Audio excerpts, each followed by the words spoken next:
Bonsoir et bienvenue aux rencontres de la librairie, l'émission de la librairie Un Point Entrée, en partenariat avec Radio Lodève. Ces rencontres permettent de découvrir ou redécouvrir un auteur, un artiste, au cours d'un débat, d'une conférence, d'une exposition. Avant de vous plonger dans l'écriture, vous avez eu un bac compta, vous avez travaillé dans une banque, ce qui vous a donné une expérience dans la cuisine des chiffres. Vous avez donc franchi le pas pour vous lancer dans la cuisine, cette fois-ci derrière les fourneaux, en ouvrant différents restaurants à Nice, à Arles, en Inde, pour finir pour vous poser à Lodève. Yves Rosier, bonjour. Bonjour. Bonjour à tout le monde. Vous venez d'écrire 2 ouvrages, le premier en auto-édition, Takotsubo, et le deuxième, Seth et le garçon sirène, aux éditions Ex Aequo. Est-ce que l'auto-édition était la marque d'une impatience ou le passage obligé pour exister en tant qu'auteur avant de trouver un éditeur ? C'était un moyen d'occuper le temps d'attente, parce que j'avais signé un contrat avec un premier éditeur et pendant presque une année entière, il n'a rien fait. Donc pendant cette année-là, pour occuper cette attente, effectivement, j'ai écrit Takotsubo. J'ai revu l'histoire d'une autre façon et je l'ai auto-édité. Et je me suis beaucoup documenté sur l'édition et le monde de l'édition. Justement, comment se déroulent en fait ces moments d'incertitude que sont ceux de la recherche d'une maison d'édition ? C'est pas évident. Je pense qu'on commet des erreurs souvent. On envoie son texte à droite à gauche, un peu comme une bouteille à la mer. Et des fois, on fait des erreurs en envoyant son texte à différentes maisons d'édition et qui ne sont pas toujours adapté au texte ou à la littérature qu'on a écrite. Et certains répondent et d'autres non. On attend. Pour revenir à vos livres, vous avez donc vos 2 livres, dans vos 2 livres, un même personnage principal de Seth. Celui-ci porte le nom d'un dieu égyptien, mais aussi celui dans la Bible du 3e enfant d'Adam et Ève, conçu après le meurtre d'Abel par Caïn. Exact. À qui faites-vous référence ? À personne. Le prénom Seth, c'est un prénom que j'entends et qu'on peut entendre dans beaucoup de séries américaines. Et ça m'est venu comme ça, en fait. Et c'est qu'après, quand je me suis documenté sur ce prénom, que je me suis aperçu que c'était un dieu donc, qu'on appelle le dieu du chaos, le dieu rouge, en Égypte. Et c'est le premier dieu pour lequel il est fait mention d'homosexualité, puisqu'il a désiré son frère et qu'il a été piégé par leur mère et banni à cause de ce désir-là.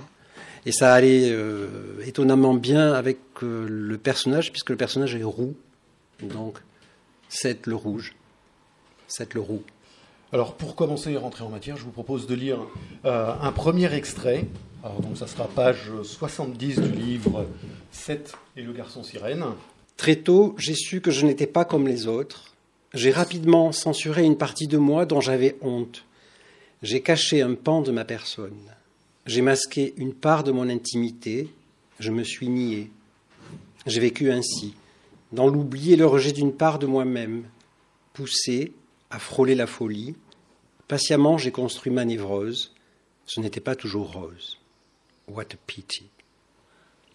La vie s'est déroulée sans que je me sois éveillé. J'ai vécu toutes ces années sans être vraiment complet. J'ai aimé, j'ai travaillé, j'ai voyagé, j'ai bu et j'ai mangé. Je demande pardon à tous ceux que j'ai côtoyés. C'est vrai que j'ai voulu vous leurrer, mais moi aussi, je me trompais. J'étais bien le seul à y croire. Cette entreprise m'a pris beaucoup d'énergie. Le temps était comme ramolli, les souvenirs flous, éparses, brouillés. Je me suis protégé, c'est une réalité. Tout au moins, je l'ai cru. Le vent souffle. Toi, tu t'es privé de la vie. Moi, je reste préservé de ce satané virus. Show must go on. Le vent persiste à hurler et la vie se fait. Aujourd'hui, je suis devenu celui que je suis. Il le fallait, et tant pis si ça vous contrarie. Mais le vent ne fait que passer. Quelquefois, il délivre aussi des bienfaits. Mon ciel s'est enfin dégagé. J'ai trouvé ma bonne étoile. Tout compte fait, je veux bien m'amuser. Aujourd'hui, sans détour, je ne crains plus de dire. Oui, je suis roux et j'aime les garçons. And so what? Alors, votre personnage, donc Seth, il est roux, homosexuel, il Cumul. porte un prénom impossible. En quoi ces caractéristiques vous semblaient nécessaires pour construire votre personnage? Mais pour que le lecteur comprenne qu'il y a des données qui sont gênantes, en fait, dans la vie. Le fait d'être roux, on m'a rapporté que j'insistais trop, effectivement, sur cette couleur de cheveux. Mais si on interroge des roux, c'est difficile pour eux. Ils ne se sentent pas toujours acceptés dans la société dans laquelle on vit, et ils se sentent toujours un peu à l'écart. Donc j'avais envie de mettre ça en évidence. Le fait qu'ils portent un prénom particulier, c'est parce qu'on est tous plus ou moins dotés d'un prénom qui ne nous plaît pas forcément, ou d'un nom de famille, des fois difficile à porter. Et le fait qu'il aime les garçons, bon, mais ça, c'est classique. Et c'est vrai que vous insistez fortement sur la couleur des cheveux. Pour vous, ce sens de la répétition, parce que c'est vrai que ça apparaît de manière très forte tout au long du livre Seth et les garçons sirènes, pourquoi avoir insisté aussi fortement? Est-ce que c'est une référence à Poil de carotte de Jules Renard? Peut-être, je ne sais pas, je ne l'ai pas lu. Non, c'est parce qu'en fait, je crois, je pense que quand il y a quelque chose comme cela, comme une différence qu'on peut percevoir même très tôt, même vraiment dans l'enfance, ça reste comme une obsession. Et c'est là, toujours. C'est en sourdine, c'est en background. On ne peut pas forcément oublier qu'on est roux, on ne peut pas forcément oublier qu'on a un nom particulier, on ne peut pas forcément oublier qu'on est différent. C'est vrai que vous retracez donc dans cet ouvrage le parcours de la vie de Seth, de sa jeunesse, de ses amours, et à travers les années SIDA. Quelle est en fait la quête de Seth? La liberté. Sa liberté. Être ce qu'il est et vivre sa vie. C'est ça la quête en fait. Pendant ces années-là où il y avait des choses comme le sida qui étaient là et qui pouvaient empêcher de vivre un certain pan de la vie, un certain pan de la sexualité. Alors c'est vrai que ce personnage, il poursuit donc aussi ce garçon sirène qu'il aurait aperçu, en tout cas qu'il ne revoit pas tout de suite, ou en tout cas il cherche des témoins. Qu'est-ce que symbolise ce garçon sirène? Alors, le garçon sirène, pour l'enfant au début du livre, c'est comme un ami secret en quelque sorte. Il le rencontre sur le mur de la piscine, dans le hall de la piscine, et il y a quelque chose qui se passe à ce moment-là. Et il va le rechercher, même au cours de ses voyages. Il va faire des recherches comme ça, peut-être en sachant que ça n'existe pas, ou peut-être en pensant vraiment que ça existe, jusqu'à ce qu'il puisse un jour le rencontrer. Et le garçon sirène, ça peut représenter aussi une part de sa liberté, son lui totalement libre.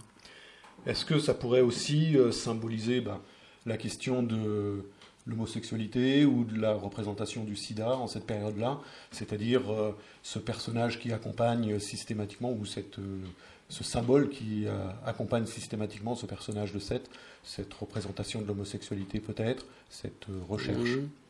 Peut-être. Moi, je le vois plus comme un complice, comme une part de lui qui est cachée sous l'eau, en fait. D'ailleurs, la question de l'identité est posée à travers ce personnage. Mais est-ce que la quête n'est pas aussi ce que chacun d'entre nous recherche, sans être forcément roux, homosexuel, ou Bien sûr. avec un prénom terrible?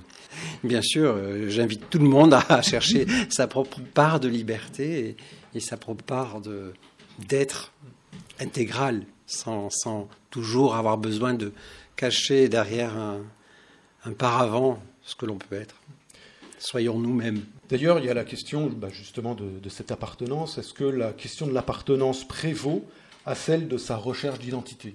L'appartenance à un groupe, à une communauté, c'est-à-dire à celle de la reconnaissance par les autres de soi, ou celle de l'acceptation de soi? En fait, dans ce sens-là. Ouais, c'est plus dans ce sens-là, dans l'acceptation de soi, qu'il faut faire du travail. Et ce que si on s'accepte, les autres nous acceptent. Et c'est un petit peu ça la quête de Seth, peut-être. Tout à fait. Je vous propose un deuxième extrait. Je me suis longtemps demandé si je pourrais un jour être moi, si un jour j'aurais le droit de dire je suis moi. Pendant longtemps, il fallait juste faire ce que les autres, les parents voulaient, et obéir sans rien dire. J'allais jusqu'à les maudire, toujours bien se conduire. Entre le désir de se conformer et l'envie de tout déformer, il y avait ce mur solide. Dans ma tête de rouquin, c'est vrai, j'ai le souvenir de ne pas avoir de souvenir. Tout était brouillé, j'étais englué. J'étais comme un insecte desséché, endormi, rangé, dans un tampon d'ouate, au fond d'une vieille boîte d'allumettes. J'étais paralysé entre deux mondes, entre le drame familial et l'apaisement pressenti de la réalité. Puis, à un certain moment, j'ai compris que j'aimais les garçons et que ça, ce n'était pas tout à fait la norme. J'ai été longtemps à buter contre ce mur épais. Donc la question de l'homosexualité, de son acceptation, de sa révélation à son entourage. En quoi c'était difficile particulièrement à cette époque et en quoi ça l'est peut-être encore toujours aujourd'hui? Je pense que ça l'est toujours aujourd'hui, même s'il y a des avancées légales, on va dire. C'est toujours difficile de dire ou de révéler ce que l'on est vraiment quand on sait qu'au sein de la famille, par exemple, ou au sein du groupe, de la tribu familiale, ça risque de ne pas passer. C'est-à-dire qu'il y a toujours des plaisanteries sur ça, il y a toujours des moqueries, il y a toujours une espèce de distance qui est mise avec ça. Et si on revient à mon expérience personnelle, par exemple, dans ma famille, il n'y a jamais eu d'homosexuels. Il y en a certainement, forcément, mais ils n'ont jamais été révélés. Et donc, c'était pas évident pour moi, parce qu'il y a cette balance entre ce combat entre je veux être moi, je veux dire ce que je suis et l'imposer aux autres, et je ne veux pas blesser la famille, je ne veux pas détruire le cocon familial, même si ce cocon familial, en l'occurrence, il était difficilement lisable. Voilà. Et est-ce que cette expérience, il y a le cercle de la famille, mais il y a le cercle des amis aussi, comment ça s'annonce? Parce que c'est aussi une des questions qui sont évoquées dans le livre, ce questionnement permanent. Alors ça s'annonce un jour, après une suite d'événements. On prend conscience qu'on ne peut pas continuer de cette façon-là, on ne peut pas continuer à se nier parce qu'on va vers effectivement un développement de névrose et une destruction, une autodestruction. Et donc on le dit. Alors des fois on le dit tranquillement et des fois on le dit violemment. Et on s'aperçoit que finalement les autres le savaient déjà. C'est ça qui est troublant. C'est qu'on est le seul. Enfin, moi, j'étais le seul à me dire non, c'est pas possible. C'est ce que j'ai écrit. Je me leurrais en fait. Et justement, la perception et le regard des autres, puisqu'on en parlait aussi sur cette notion d'appartenance ou l'acceptation de soi. Quelle est l'étape donc la plus difficile à franchir? Est-ce que c'est s'accepter et donc de le dire, ou le groupe l'a déjà perçu avant, ce que vous disiez justement? Ça fonctionne de manière concomitante. C'est parce qu'on commence à s'accepter qu'on va réussir à le dire. Et c'est parce qu'on va réussir à le dire qu'on s'accepte. Alors cet ouvrage aussi il se situe dans une période particulière, puisque ce sont les années SIDA. Et cette question, elle est aussi très présente dans l'ouvrage, avec des rappels historiques. En quoi vous avez eu besoin de recontextualiser en fait cette histoire? Le sida est apparu dans les années 80. Il y a beaucoup de jeunes comme moi qui, dans les années 80, découvraient la sexualité. Et ce sida, cette maladie, c'était la maladie de l'amour, du sang, de la mort. Il n'y avait rien qui pouvait soigner ça. Si on était porteur de ce virus, c'était comme si on savait que notre mort était programmée rapidement. Donc c'était aussi un élément qui faisait qu'on ne pouvait pas vivre notre sexualité comme on voulait et qu'on faisait autre chose à côté. Et ces années SIDA, c'est important qu'on s'en rappelle. J'ai écrit ça aussi, je l'ai recontextualisé parce que cette vie pendant ces périodes-là, ça fait 40 ans que le sida est apparu, ça fait 40 ans qu'il y a toujours des gens qui en meurent, qu'il n'y a toujours pas le vaccin extraordinaire qui soigne ça. Et il y a des thérapies, maintenant il y a des produits qu'on peut ingérer tous les jours, ou une injection par mois, ou une injection pour 2 mois. qui protège de l'invasion du virus, mais ceux qui l'ont, ils ne peuvent pas forcément en guérir. On survit. Les échéances sont reportées ou en tout cas parfois bien atténuées. Et vous égrenez effectivement des dates importantes, mais pas que des dates médicales, il y a aussi des références cinématographiques, des événements. Alors, comment vous les avez choisis et pourquoi certains plus que d'autres? Alors, je les ai choisis parce que d'abord, pour les films, par exemple, c'est des films qui m'ont marqué, qui ont ouvert des portes, qui étaient comme des clés. La visibilité, c'est important en fait. De titres de films Un compagnon de longue date, de Greg Lucas. C'était un des premiers films américains qui parlait d'un groupe de personnes qui s'entendaient bien, qui étaient un groupe d'amis. Et dans ce groupe d'amis, il y a deux garçons qui vivent ensemble. Et il y en a un qui attrape le sida, qui est touché par ça. Et ça suit la progression de cette maladie sur une dizaine d'années, l'accompagnement du compagnon et du groupe, et toutes les interactions qui ont lieu dans ce groupe-là. C'est quelque chose qui fait écho, en fait. Quand on va voir un film comme ça, il y a des fois, ça va toucher des choses qui sont là, présentes. Quelles sont les autres dates qui ont été aussi marquantes pour vous? Si on parle d'Act Up, c'est les poches de sang qui sont jetées avec violence dans des bureaux de laboratoire qui faisaient de la rétention d'informations ou qui ne voulaient pas bouger assez sur le soin qu'on pouvait apporter à cette maladie, en fait. Il a fallu passer par ça. Il a fallu qu'il y ait des actions groupées de gens de la communauté pour imposer un rythme différent au gouvernement, en fait. Et est-ce que justement sur cette période-là, ça a aussi révélé des acceptations sexuelles, des comportements aussi, puisque c'était aussi des distributions sur les préservatifs qui ne se faisaient pas ou pas de cette façon-là. Est-ce que ça a été un tournant au-delà de l'homosexualité? Ça a été un tournant dans la communauté, c'est-à-dire qu'il y a eu cette notion de communauté qui s'est inscrite de manière beaucoup plus forte. Elle avait déjà commencé. Quand vous parlez de communauté, c'est communauté homosexuelle ou oui. Avant qu'il y ait le sida, il y a eu l'émergence d'un groupe qui s'appelle le phare, le Front homosexuel d'action révolutionnaire, qui voulait que l'homosexualité ne soit plus reconnue comme une maladie et qu'il y ait une reconnaissance en fait dans la société de ce phénomène, si on peut appeler ça un phénomène.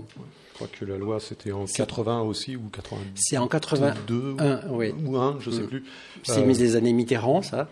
Et c'est Yves Navarre qui a eu un prix Goncourt pour un roman, l'écrivain Yves Navarre, qui était le conseiller sur la question homosexuelle de Mitterrand, et qui lui-même a attrapé le sida aussi, et qui s'est suicidé avant de mourir de cette échéance-là.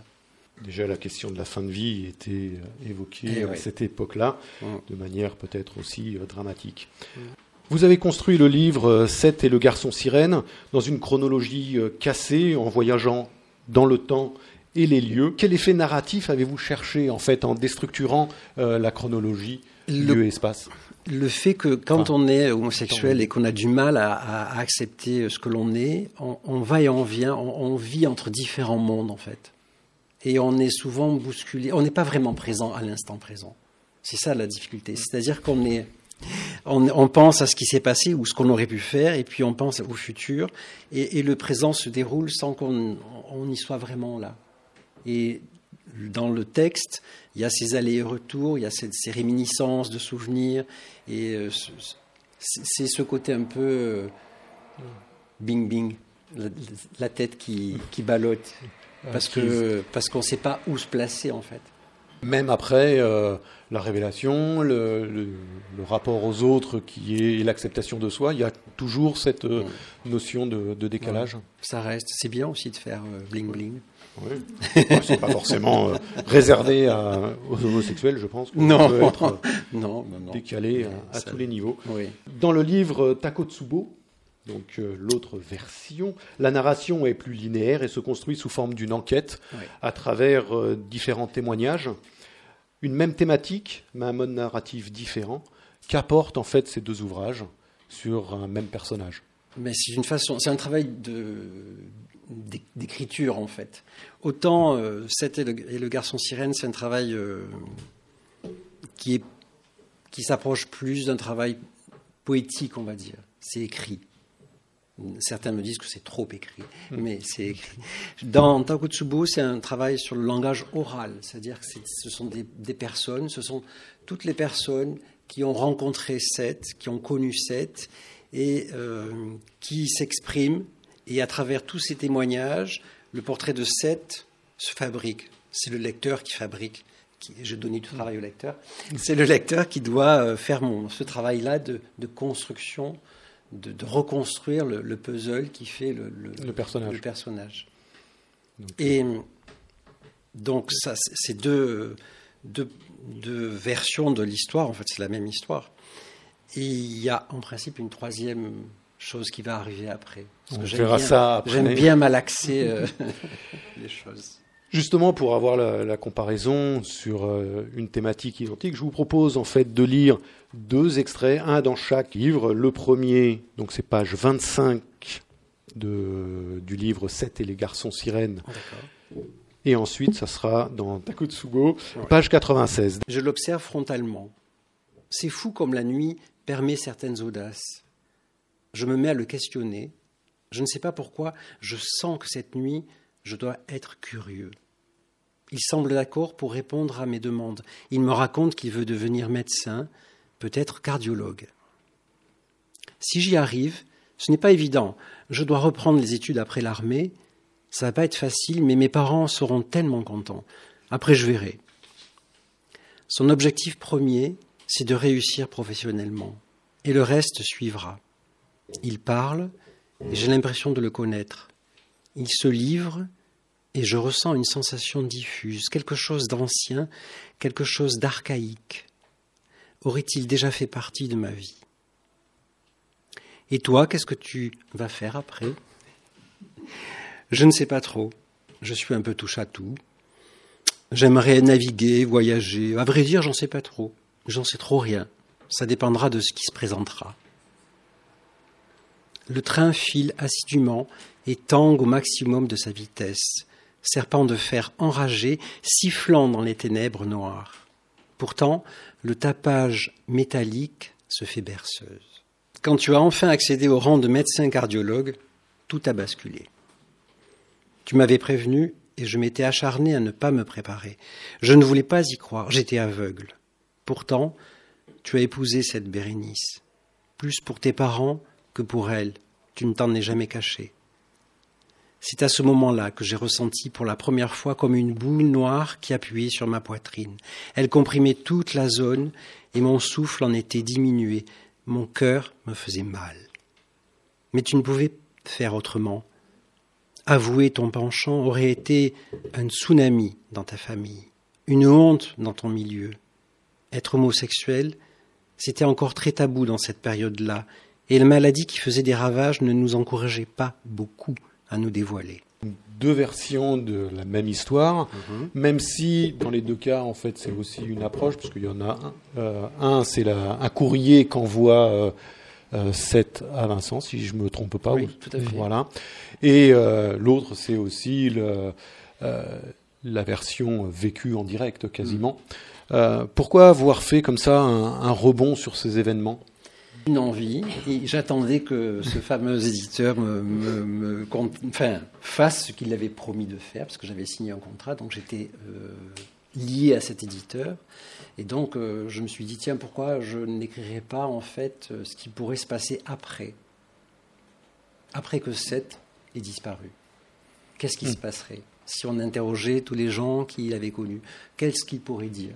C'est comme ça que j'ai construit la chose. Donc, il y a différents témoignages dans Takotsubo. Quels sont, en fait, les témoins? Parce qu'il y en a, ce sont des gens proches, d'autres pas forcément. Comment se sont construits, en fait, ces différents personnages et pourquoi avoir fait appel à eux plutôt qu'à d'autres? Quelle a été l'envie narrative, en fait? Alors, il y a les principaux personnages qui sont Vincent, il y a David. Enfin, David n'est pas là, mais les gens qui ont connu David. Il y a Gilda, la mère de Tino, qui était le premier copain très proche de Seth. Et puis il y a les gens qui l'ont côtoyé dans son travail, dans les cafés où il allait, et aussi Marguerite, celle avec qui un soir un peu plus arrosé qu'un autre, il a couché et il a eu un enfant. Incroyable. Incroyable. Et sur ces approches, alors dans l'un, on a l'impression qu'en fait, c'est nous qui cherchons Seth, et dans l'autre, c'est lui qui nous explique où il va. Ces deux approches narratives, est-ce que ça vous a donné envie de construire d'autres projets, ce que vous avez laissé entendre il y a quelques instants? Oui, donc dans Seth et le garçon sirène, c'est le narrateur, c'est Seth, hein, c'est lui qui prend la parole, il est jeu. Dans Takotsubo, c'est les autres, c'est tous ceux qui l'ont connu, donc c'est plus un roman choral en fait, c'est dans cette gamme-là. Et lors de scènes ouvertes qu'on organise avec Thierry et Ève qui sont là dans la salle, j'ai lu des extraits de Takotsubo et on est arrivé à l'idée que ça pouvait être du théâtre, que ça sonnait un peu comme du théâtre. Et petit à petit, toujours pareil, un soir autour d'une bouteille, un enfant est né. Presque. L'idée de le transformer en pièce de théâtre est arrivée. Et on a réuni des personnes, on a rencontré Franck, qui est là, et qui s'est saisi du texte, et qui est metteur en scène, et qui nous dirige, et on répète ce texte. On est en train de faire tous ensemble, on est 8, de créer quelque chose qui va être